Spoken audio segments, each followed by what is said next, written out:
আসসালামু আলাইকুম। আমাদের চ্যানেলে স্বাগতম। আজকে আবার হাজির হয়েছি নতুন একটা ভিডিও নিয়ে।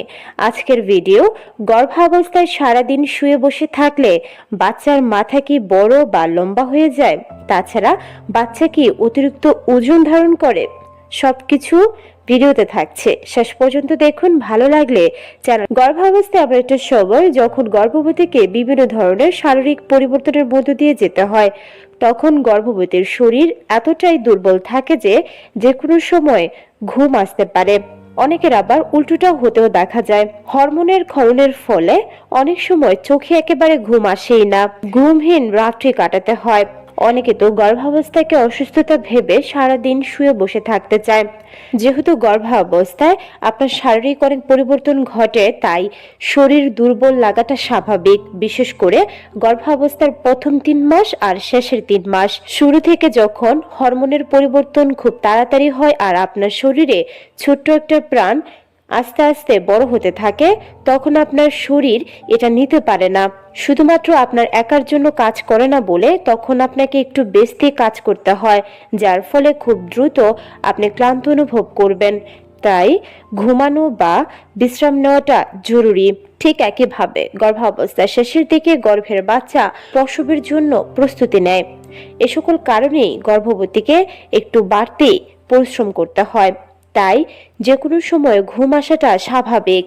আর এই ঘুমানোটা দেখেই অনেকে হয়তোবা কমেন্টস করে বসতে পারে, আপনি এত বেশি কেন ঘুমাচ্ছেন? আপনার গর্ভের বাচ্চার মাথা লম্বাটে হয়ে যাবে বা মাথা বড় হয়ে যাবে, এমনকি গর্ভের বাচ্চা অতিরিক্ত ওজন ধারণ করবে, যার ফলে আপনি নর্মালি কখনই বাচ্চা প্রসব করতে পারবেন না।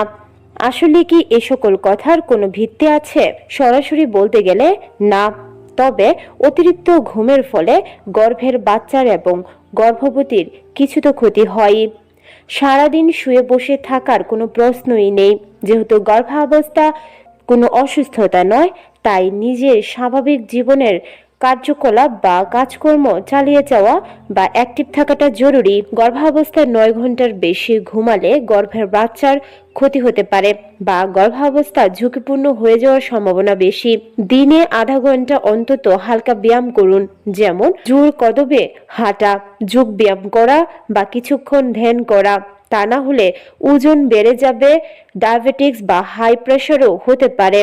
এছাড়াও ঘন ঘন প্রস্রাবের সমস্যাও হতে দেখা যায় গর্ভাবস্থায়। নরমালি বাচ্চা প্রসব করাতে, তাছাড়া মানসিক চাপ কমাতে, রক্ত সঞ্চালন বাড়াতে আর প্রসবের জন্য শরীরকে প্রস্তুত করতে হালকা ব্যায়াম বা হাঁটার কোনো জুড়ি নেই। হালকা ব্যায়াম করলে ভালো ঘুমও হয়।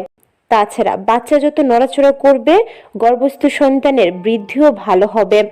তাই বলে খুব বেশি ভারী কাজ, পরিশ্রমের কাজও করা যাবে না, কিন্তু শরীরকে নানাভাবে সচল রাখাটাও জরুরি।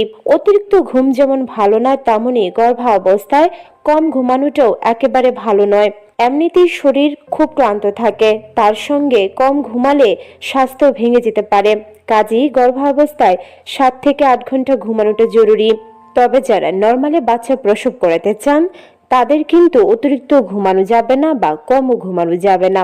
নিজের শরীরের প্রতি যত্ন নিতে হবে, তাহলে নরমালি বাচ্চা ডেলিভারি করানো সম্ভব।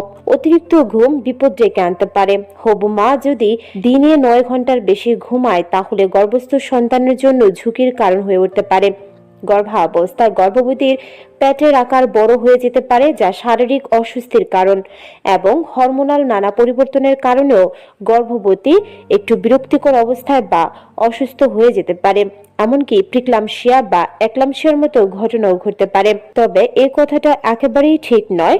অতিরিক্ত ঘুমালে বা বেশি শুয়ে বসে থাকলে গর্ভের বাচ্চার মাথা বড় হয়ে যায় বা লম্বাটে হয়ে যায়, এমনকি গর্ভের বাচ্চার ওজন অনেকটা বড় হয়ে যায়।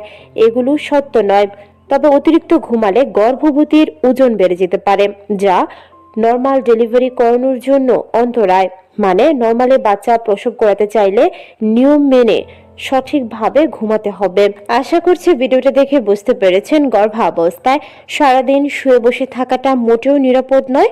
তবে বাচ্চার মাথা বড় বা ছোট, এমনকি লম্বাটে হয়ে যাওয়ার পেছনে সারাদিন শুয়ে বসে থাকাটা একেবারেই দায়ী নয়।